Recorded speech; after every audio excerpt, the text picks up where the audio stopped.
Hey, what's going on? Hey Jordan, how you doing? Hey, Stephane. Appreciate you getting the name right. Not everybody gets the name right the first time. Happens I every mean, I week.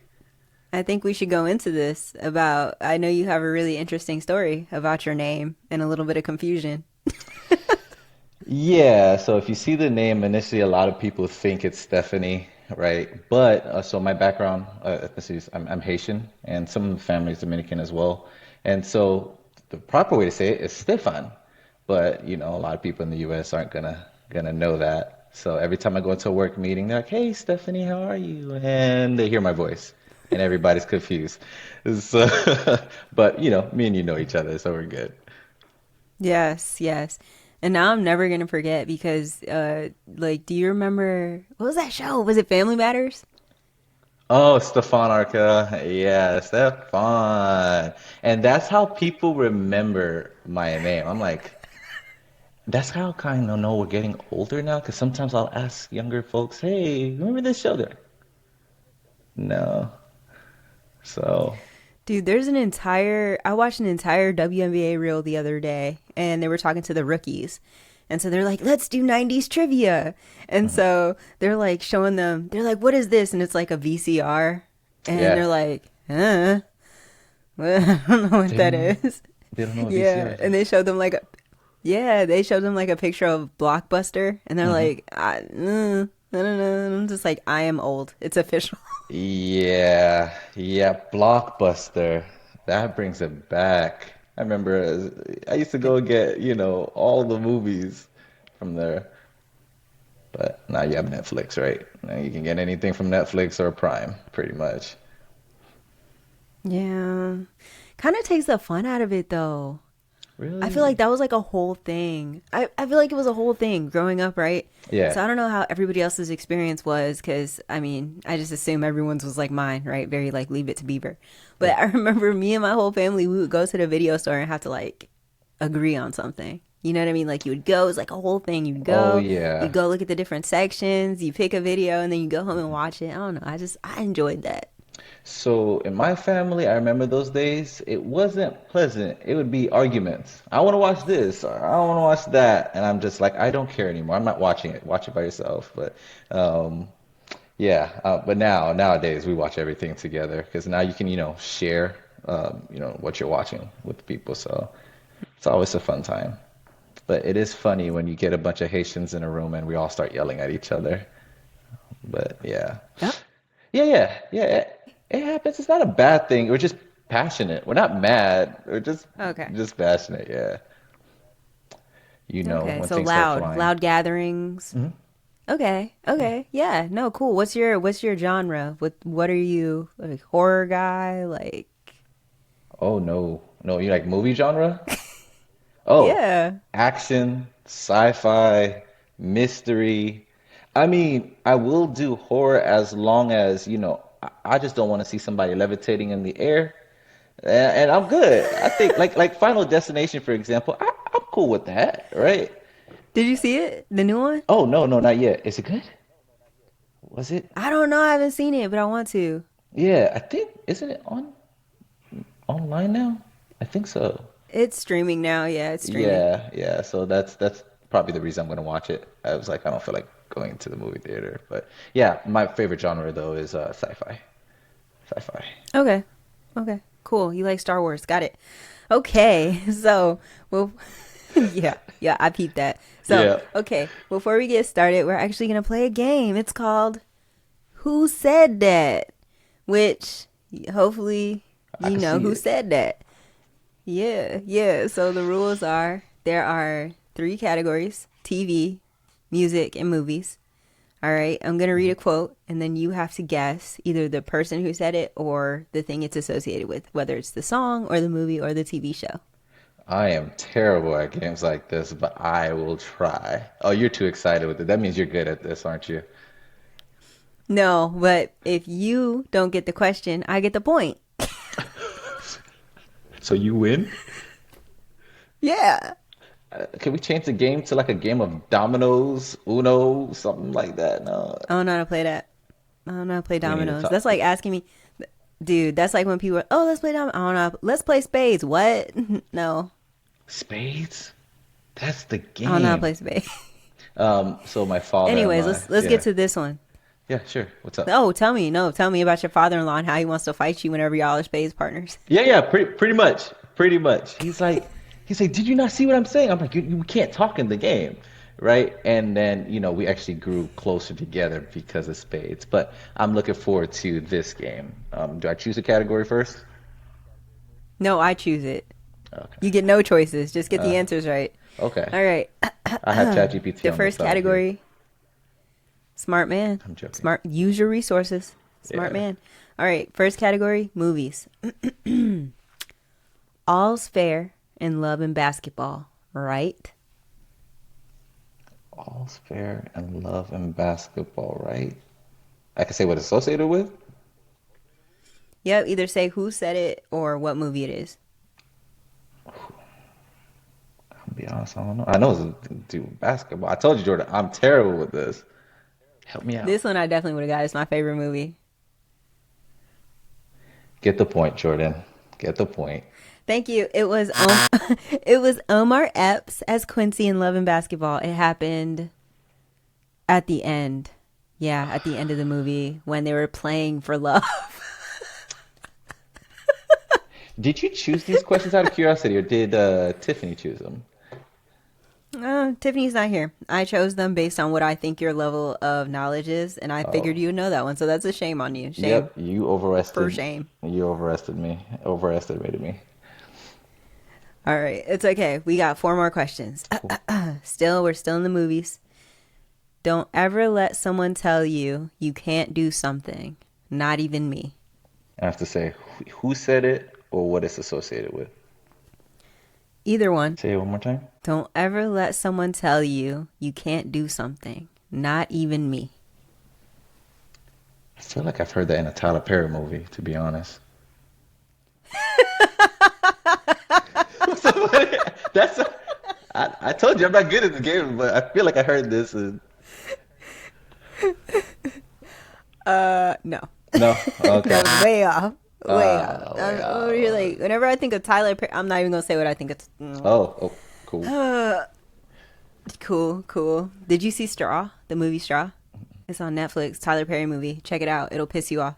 Oh, Okay, so this one was Will Smith in as Chris Gardner in The Pursuit of Happiness. happiness. Oh my gosh. Okay. If you would have said Will Smith, I would have been able Yes. to pick out a movie. Yeah. Yeah, I All told you. right. It's all right. We 0 for We 4. I'm 0 we for got 2. 3 more. Yeah. Yeah. All right. So music. Okay. I've got sunshine on a cloudy day. When it's cold outside.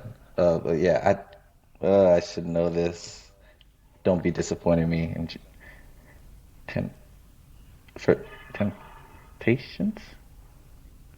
I don't- Yes. Okay, I was like, okay. Yeah. Listen, Yeah. This I is would have amazing. sang the song, but I'm not going to do that to record it. No, no, no, Jordan. Mm-mm. I You got ain't doing. pipes? You got vocals? You got Is there autotune? no, there's no auto-tune, but do you got pipes? No, no, no. No, I used to sing at my church back in the day. Back in the day, that was years ago, but guitar's my thing. So I'm really good at playing acoustic and a little bit electric. Yeah, I think I told you that. Probably. Yeah, and I sang in choir back in high school. But I was a bass at the Okay, time. so hit a verse. Go ahead, hit a verse. I want to Uh-uh. hear it. Oh no, no, no, no. I'm No, done. No. Mm-mm. no. Remember, You I'm retired. hard-headed. I'm retired. Yep, jersey's up. Nope. Okay, all right. Can Jersey's up. All right, 2 more. Okay. 2 more. At least I got TV. one. I'm so happy I got one. Oh, TV. Okay. You'll get this. You'll get this next one. In West Philadelphia, born and raised. Oh, Will Smith, First Fish and Bel-Air. Yeah, if you Yeah. didn't get that one, I would have cut the whole Oh, song off. yeah, I yeah. promise I you. was hoping you would have chose like I like anime, right? Like that's my thing. I thought you would have chose. Does this look like anime to you? Not at all. What about? I mean, it could be something from the Boondocks. That's not anime, but close enough. That's not really. No, It's close. It's close enough. close. Yeah. Mm. Mhm. Okay, last one. Yeah. What you talking about, Willis? Uh, I ain't gonna lie. I don't know where that's from. I just always used it. Don't know where it's from. Don't. I know. I know. Yep. Yep. Okay. It's Gary Coleman, Different Strokes. See. I'll say it though. Uh huh. What you talking about, Willis? Okay. What you talk? Okay. It's kind of like when people say "Bye, Felicia." They don't know Yeah. what movie that's from. Exactly. Exactly. Don't Mm. ask me. Mm-hmm. Don't do it. Okay. Cool. All right. Cool. Anyways, so you lost. I won. So do you want to go ahead and introduce yourself to people now? Oh yeah, absolutely. Hey everyone, my name is Stephane Mesidor. Pleasure to be here. Thank you, Jordan, by the way, for the invite. Background, like I said earlier, I'm Haitian. I have some family also in the Dominican Republic. Career, I'm a senior cybersecurity engineer at Lockheed Martin. Currently in one of their engineering leadership development programs as well. But what I love about it is anything and everything cyber. So right now I'm a lot in the cloud space and trying to transition into like threat detection, threat hunting, etc. So that's a little bit about me, and I'm a huge anime nerd. So, which most tech people are. Most tech people are. So I remember we asked you a question before. Hopefully you're prepared for it this time. Who is like your anime twin flame? Like who do you identify as in terms of anime characters? Oh, there's a bunch, but my favorite's Naruto. I have to, I have to say, like that man's gone through so much throughout the show, and I just, it hit home for me, especially, with all the battles and him becoming Hokage and all that stuff. Yeah, Naruto, most definitely. Don't know nothing about that, but okay. All right. We That's have to cool. talk after this. So dominoes, anime, spades. I'm taking notes after this. I mean, what you talking about, Willis? Okay, you got me there. Okay, you got me there. Yeah, yeah. So Yeah. you're trying to first and foremost. So you are currently in the tech realm. You're trying Hmm. to transition more into threat hunting, really get deep into cybersecurity. How Yeah. did you even end up like in this tech space? In tech in general, so my journey was a long and a hard one. I know a lot of people, they get some cool internship and it's an easy path. Mine wasn't like that. I have nobody in my family in the tech space. A lot of them in the medical field instead. I think the main thing that got me into tech initially was just honestly, again, anime, watching, Gundam and stuff like that, seeing all the cool robots. And so that actually made me start breaking things apart. I always saw that I loved breaking things apart, putting them together, etc. My family's like, hey, you should look into this whole IT thing, etc. I don't know anything about it.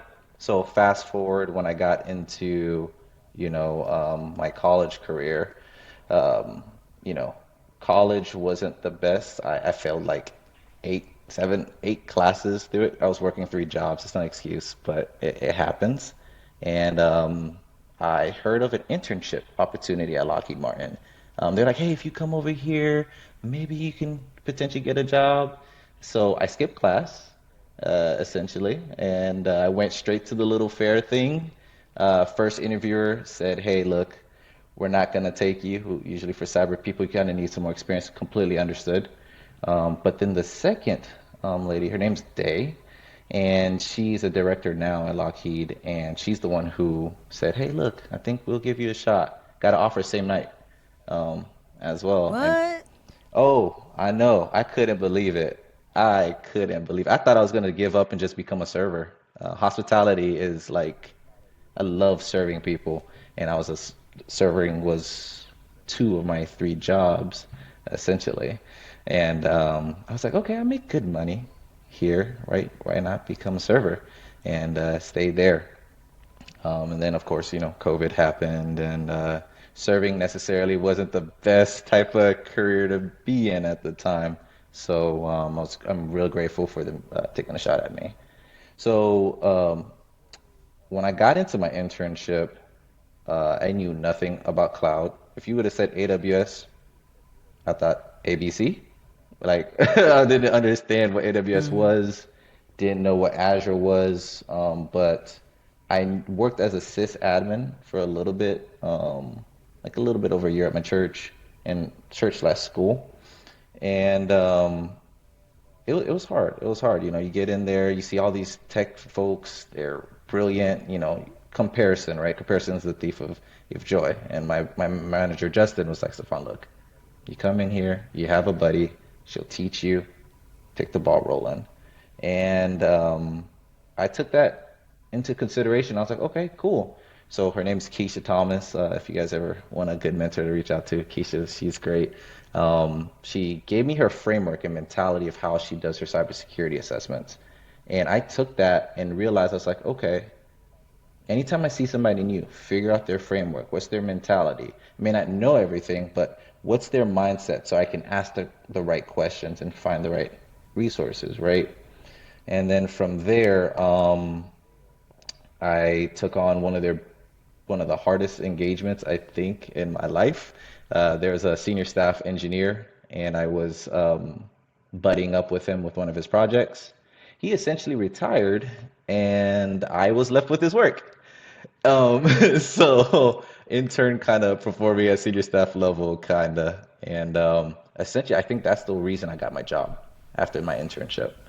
And ever since then, here I am now. And now I'm in a 2-year rotational program where I get to try different fields, whether it's cyber, finance, business. Essentially, I Really? get to choose. Yeah. That's dope. Mm-hmm. I'm That's really curious, cool. Jordan. I'm assuming you've heard like some of the rotational programs. Does your company have that too? I literally haven't heard of that until right now. Okay, awesome. Yeah, so we have two different versions. The first one is ELDP, where you have 0 to like 3 years of experience. You don't really know what you want to do. And you kind of just find a manager that'll take a chance on you. You rotate with them for about 6 months to a year, and then you find the next rotation. And the goal is at the end of the rotations, after your 3-year stint, that they would potentially, give you a shot. But the one I'm a part of is Advanced Technical Leadership Program, which is, about 3 to 5 years plus of experience. And it lets you get access to certain programs at a broader scale. So if I wanted to be an architect for a couple teams, I can go ahead and do that. If I wanted to do security engineering for a very hard program or a project, I can do that, etc. So it's been fun. It's tough, but fun. So Yeah, no, I mean, it sounds really cool. That yeah, sounds like yeah, I've never heard of that opportunity before, but it definitely sounds advantageous. I feel like that's a yeah. really good way to invest in people and get to a point. I think in the tech field, especially, people like to jump from place to place to place. Hmm. But I think companies doing that, it definitely shows that they're willing to invest in you and it might give you kind of like an incentive to stick around. Yeah. That's really interesting. I'm gonna Google that. I'm like, what is that? I don't know. I wonder if it would But show up on Google. I'm not sure. But I do hear of some it's a other companies secret. do it. No, no, no. It's just I don't think the recs are external. Like they're all usually for internal hires. I think I've seen one person come in externally. I'm not sure. So, but it Okay. is Okay. good if you want to get your feet wet in a different, field, or you're trying to make a transition to another career field. So, Yeah, yeah, for sure. yeah. Well, I mean, that's an awesome opportunity. And also, though it sounds like you kind of are already leaning in a direction.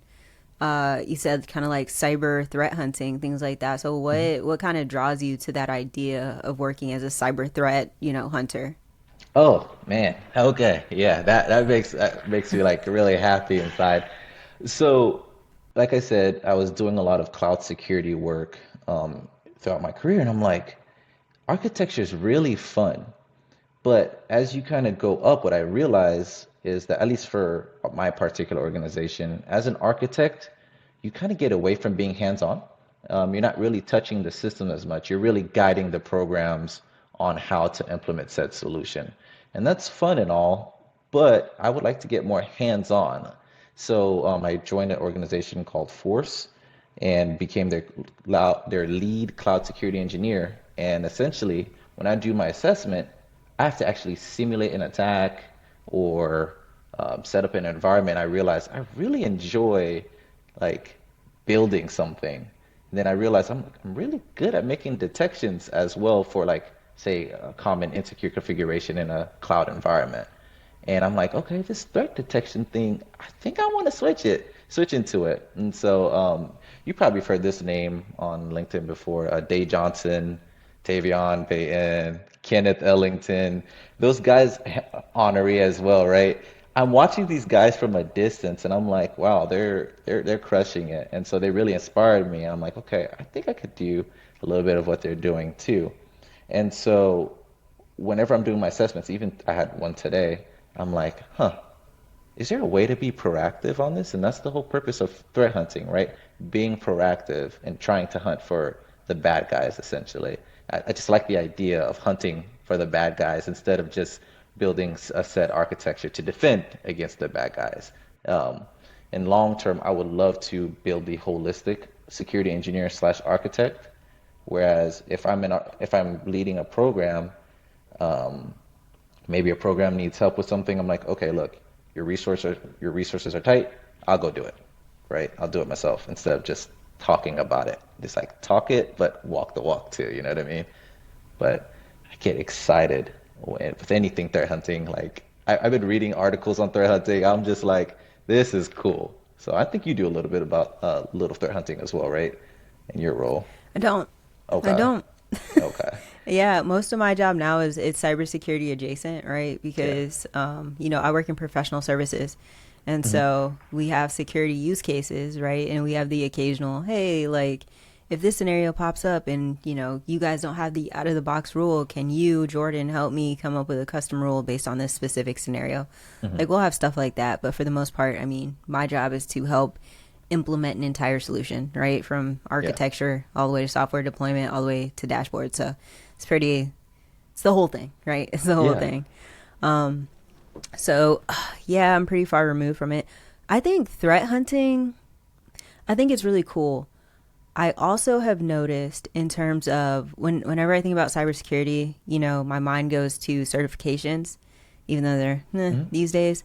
There's like no threat hunting certifications. I think there's like two or three. There's a couple good ones that you can use. Well, it's gonna be expensive. So SANS, right? I believe it's a GCFA. We totally don't even count Sans. Ain't nobody paying 8,000. Look, I got a bone to pick with Sans. So first of all, I lost some of my books. Okay, now first of all, Oof. look, here's my thing. You already paid $8,000 for.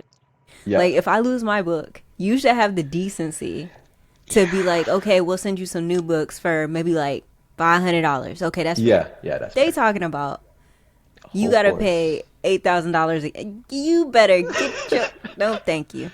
I mean, unless your company's paying for it, I will say that. Unless your company pays for it, I mean, it's okay. But yeah, if not, the $8,000, as you know, I'm an ECA student as well, which has been a real help in this transition.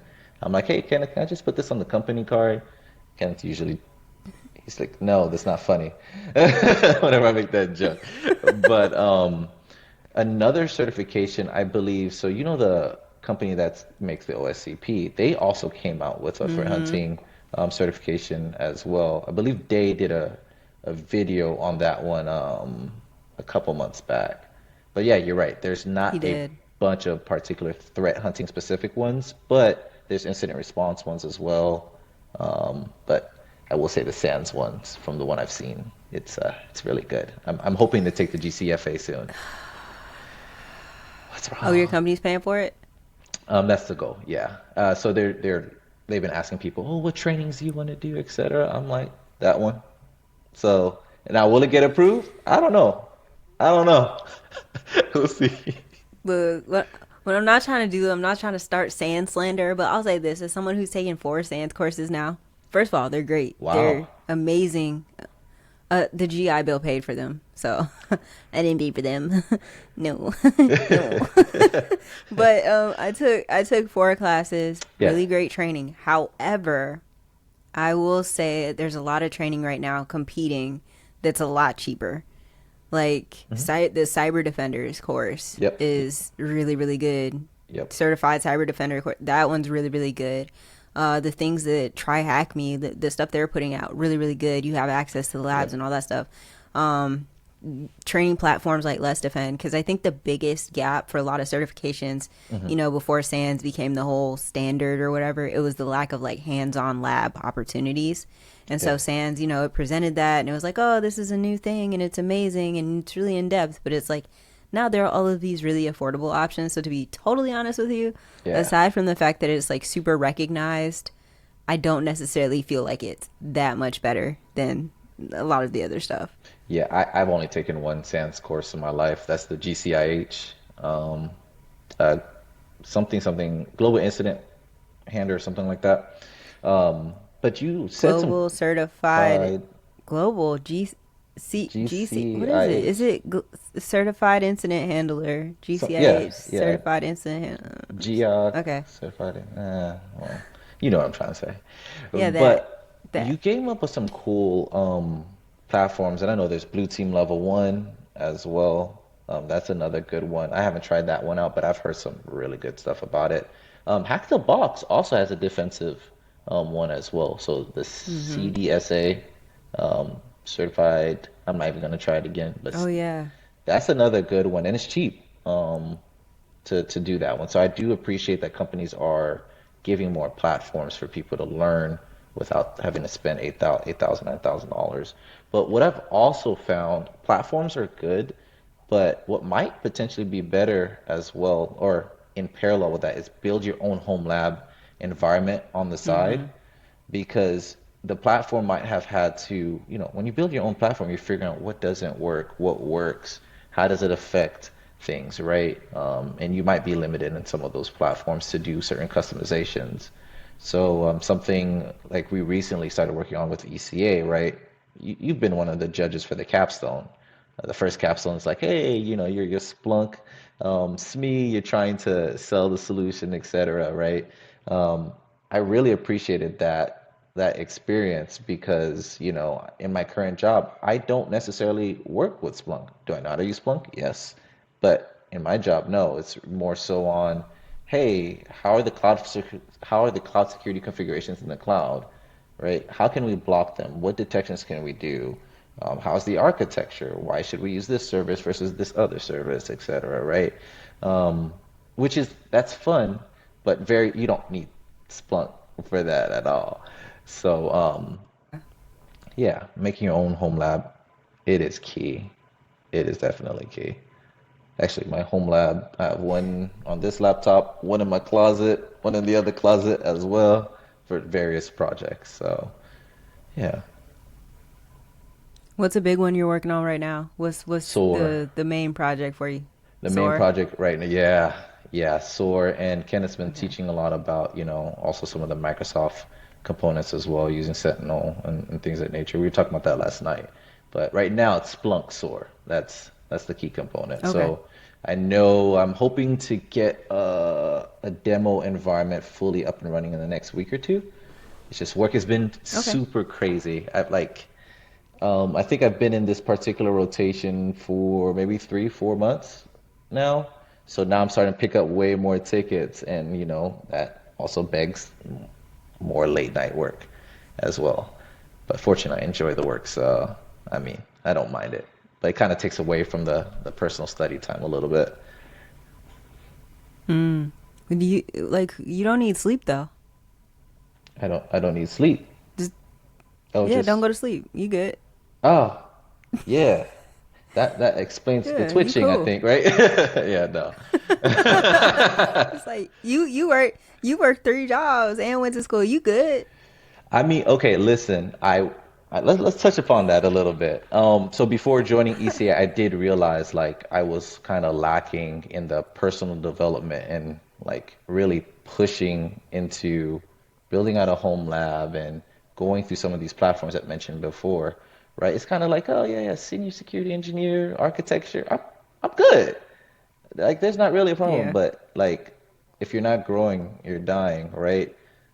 So joining ECA was really like a good gut check for me because Kenneth gets on all the students, right? Like you have to do this if you want to make it in this industry. Mm-hmm. So what I realized was I was like, you worked 3 jobs and did 5 classes at one point as well. Whether I passed or failed, that's another story. But I did it to completion.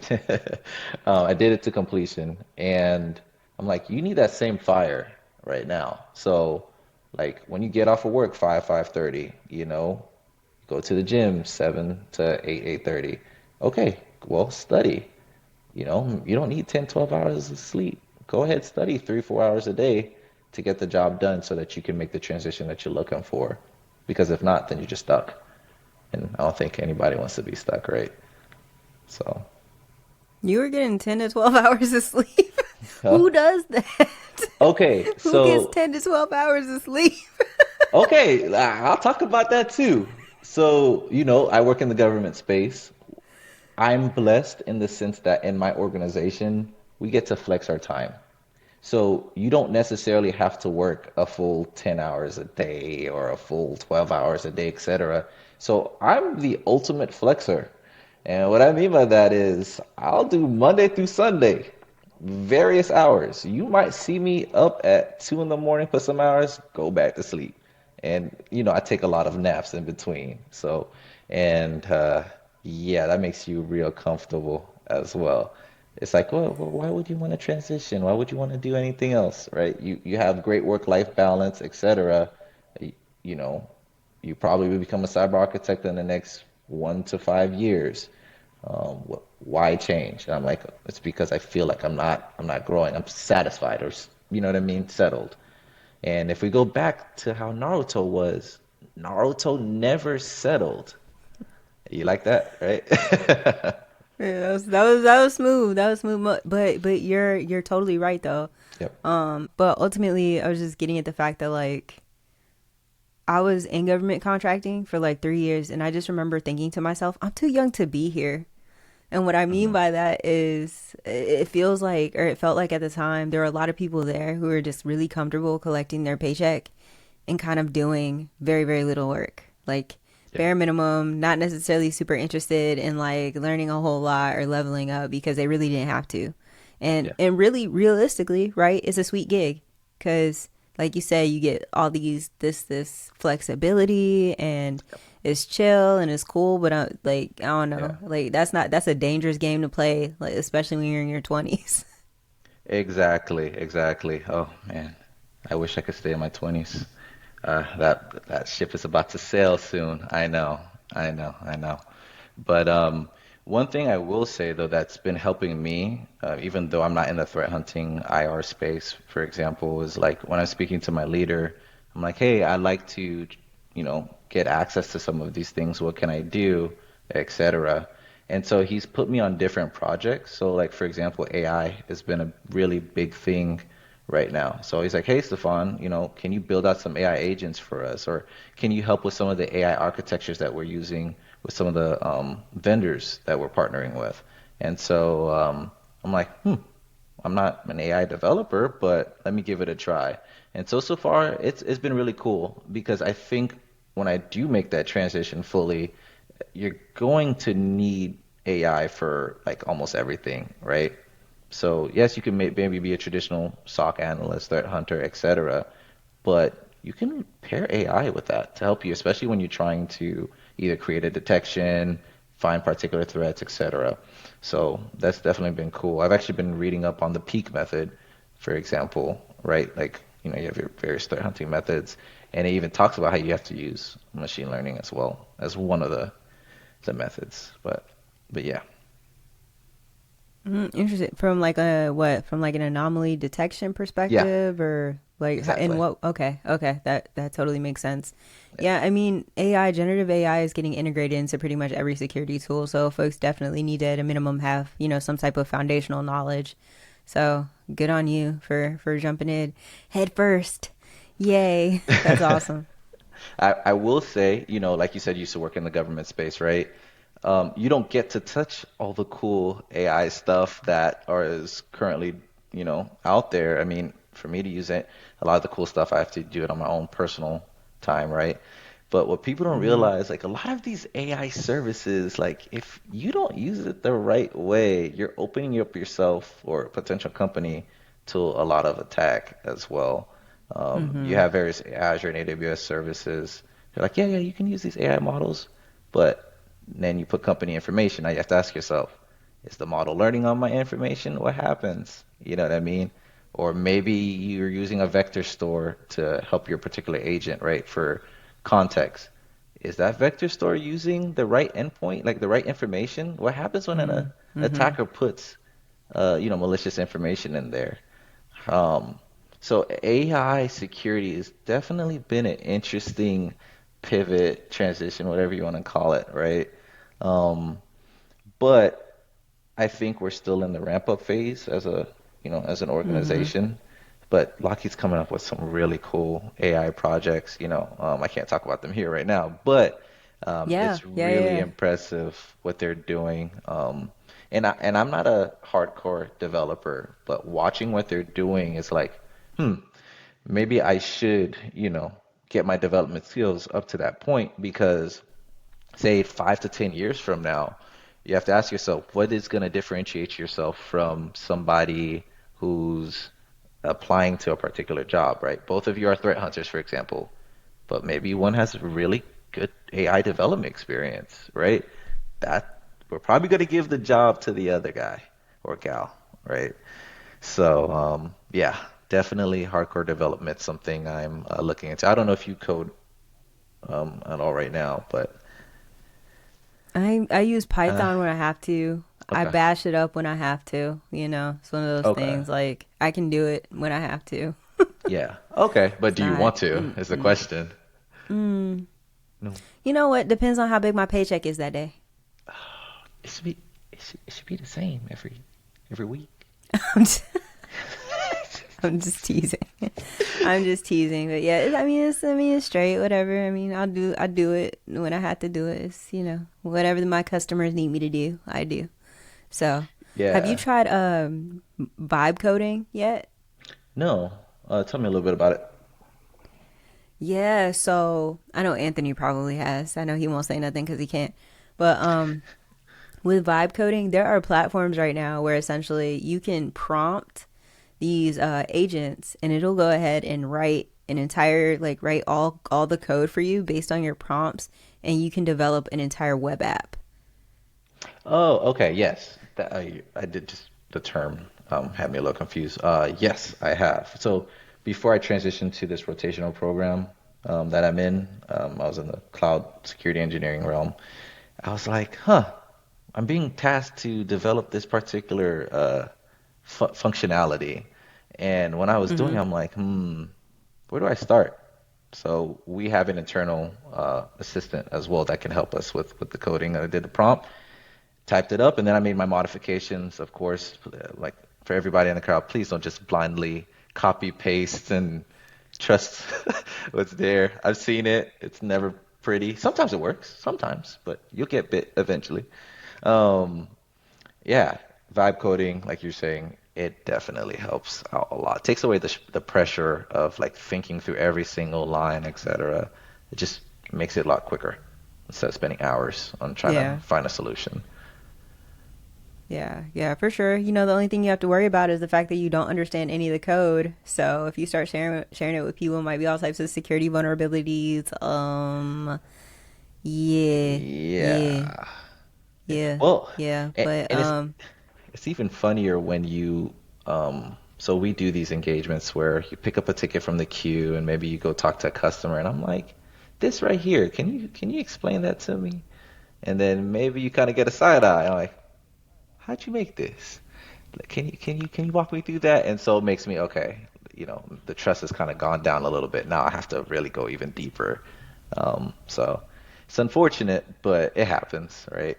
Um, I think we're going to see more of that over the years because AI is definitely evolving at a faster rate than I think anybody has expected. Um, but I'm looking forward to learning more about AI security. I will tell you that much. Just don't want to take in yeah, my no, for job. sure. Same. Yeah, Yeah. yeah, no, same. I don't know. I've been reading a lot about how people, like young people who, I shouldn't just say young people because anyone could have a computer science major, but people with like computer science majors are finding that it is incredibly difficult to get jobs. Like their unemployment rate has apparently increased. I think it was about like 3% because a lot of entry level positions that they would have gotten before are slowly getting replaced by AI. And I'm just like, man, Yeah, I that's mean, crazy. that's insane. Yeah, like tier one SOC analyst work, right? That's using AI to kind of get rid of that. That actually brings an interesting point for a lot of those who are having t tough time finding a job. I mean, I remember, even before the internship, applying, getting denied, applying. You put in 100, 200 Mm-hmm. applications, and it's like, does nobody want to take a chance on me? I see the job rec, it's right there, right? And Kenneth always talks about like, well, you use your network. Like, are you active on LinkedIn? Are you posting? Are you doing something like this? Are you getting on a podcast? Are you contributing to other people's work, right? Whether there's a repository, like, oh, maybe I can put a comment there, reach out to the author, etc. I think that if you provide a lot of value to a particular either company or a person that works at a company that you want to, you might get a referral from that or even a job. Um, Actually, I did leave out a little bit of the story from the internship piece. It wasn't that I just only went to the internship fair. I didn't even know it was there. It's the fact that there was one of the students who worked for Lockheed as an intern in the class. I used to help him with his homework, and we all share code and stuff like that. We've all been there, but and we're talking, and he's like, "Hey, you should go to this fair too, you know? I'll be one of the people as like the moderators." He wasn't one of the interviewers, but like, he has a little bit of the say. So that connection is what led me to the room that got me the internship. Here's something even crazier. Like, say when you get in the job, now you have to figure out a way, how do I keep the job? Like, say Mm-hmm. hypothetically you're high performing. I mean, AI, I mean, it's coming for certain jobs. Okay, well, what do you do, right? Well, what I found is, well, who have you provided value to? The only reason I became a cloud security engineering lead was because I used to work with a guy named Corey, and he's like, Stephane, you do good work, man. One day I'm gonna come to you, and I'm going to say, I think you'd be a good fit for this role. He's like, don't let me down. And I think it took 3 years or so, and I get the IM from Corey. Corey's like, "Hey, Stefan, I think you'd be a good fit." He messages the manager, and the manager's like, "Hey, this is an Azure cloud security engineering role. What does he know about Azure? Nothing. I knew absolutely nothing. I knew AWS, of course, but I didn't know Azure at the time. And I truly believe the only reason I got that job was because Corey was like, "Hey, look, I vouch for this guy. I've seen his work. Go ahead and do it." And again, I provided value to the team lead at the time. He became a cyber architect. I became the team lead.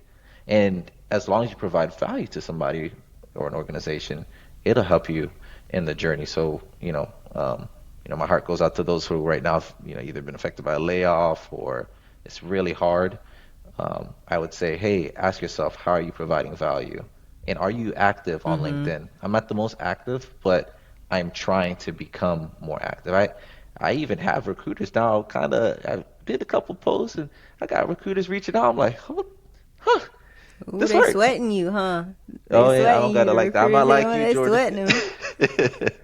But it's from some big companies like that.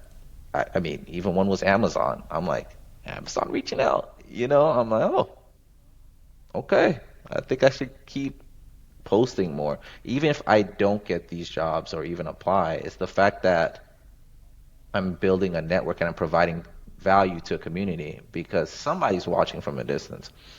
I can almost guarantee you there's probably like one viewer here that went through a very hard time like I did trying to get into cybersecurity, failing classes, etc.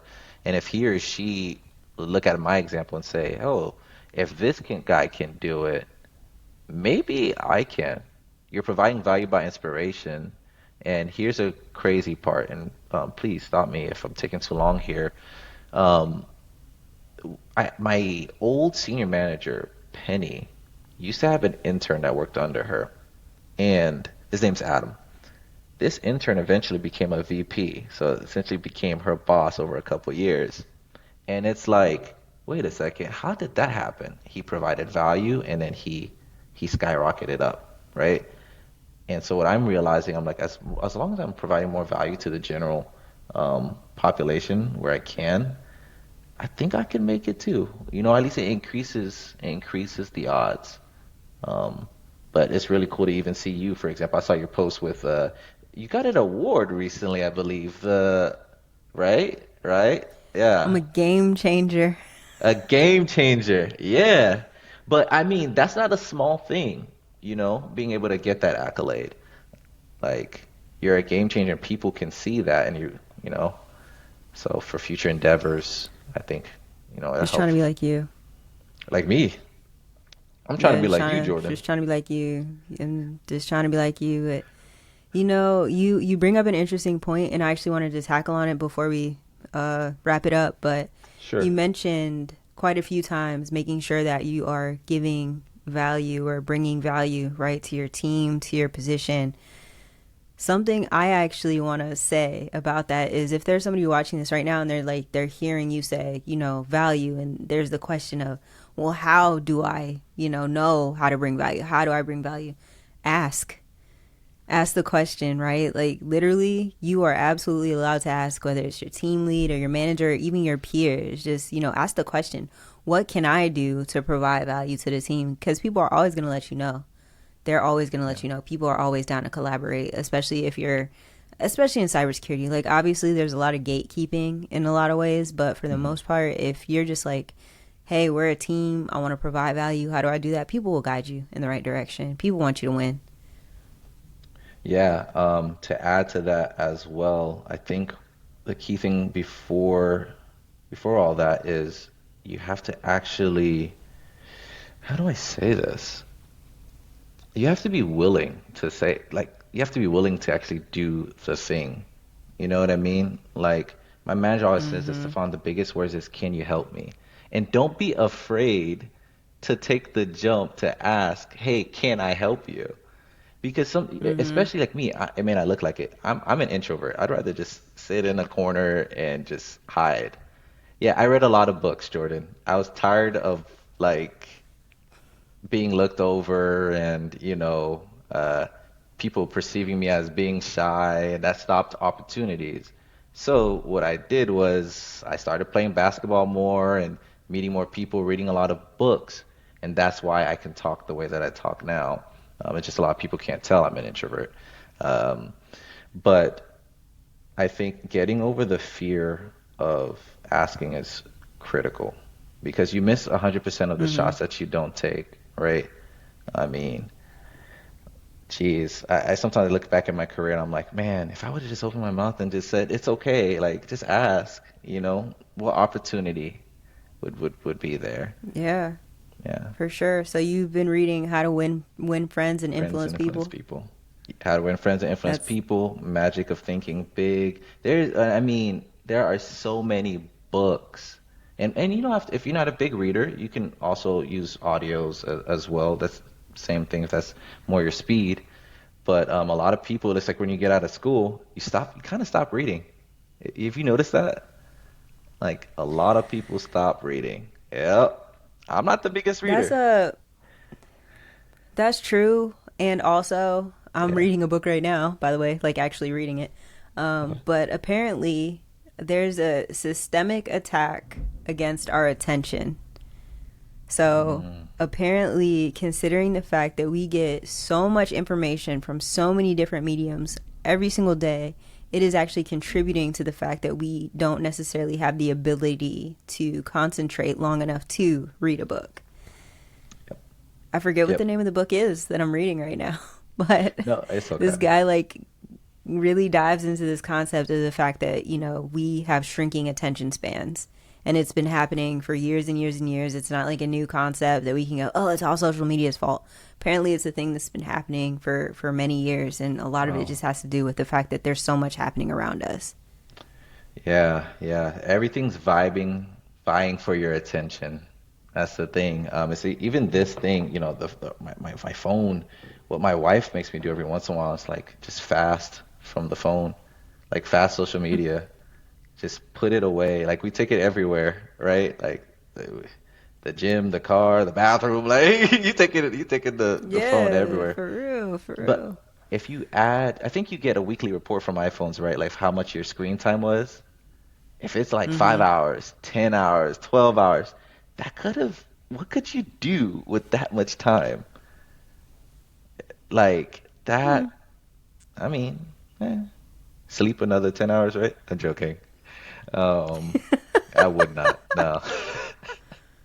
I'd probably Yeah, study, yeah.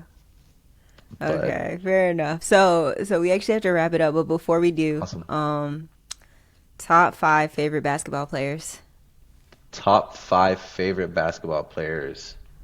Number one, Jordan. Number two, Kobe. Number three, Wade. Number four, LeBron. Number five, this one will surprise you. Avery Bradley, defensive guard, I was right? surprised by Dwayne Wade. So, It's the Flash. I think everybody here remembers him looking at his hand like this. It speaks for himself. But yeah, those are my top. Now, if I had to make a team, I'd probably change that up a little bit, right? I need a center, stuff like that. Probably put Shaq in there, you know. And what about you, Jordan? my top five, I haven't even had the opportunity to think about this.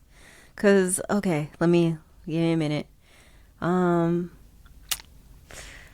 Number one, I'm gonna say Penny Hardaway. That's gonna be my number one. Number two, I want to say Allen Iverson because he was a Oh, psychopath.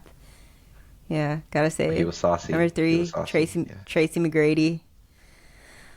T Uh, Mac. Number Okay. four, how do you say his name? It's Ginobili. Is it Oh, Manu Ginobili? Mono Ginobili. Yeah. Yeah, Ginobili. Really liked his game, and then Steve Nash. Steve Nash. That's a good lineup.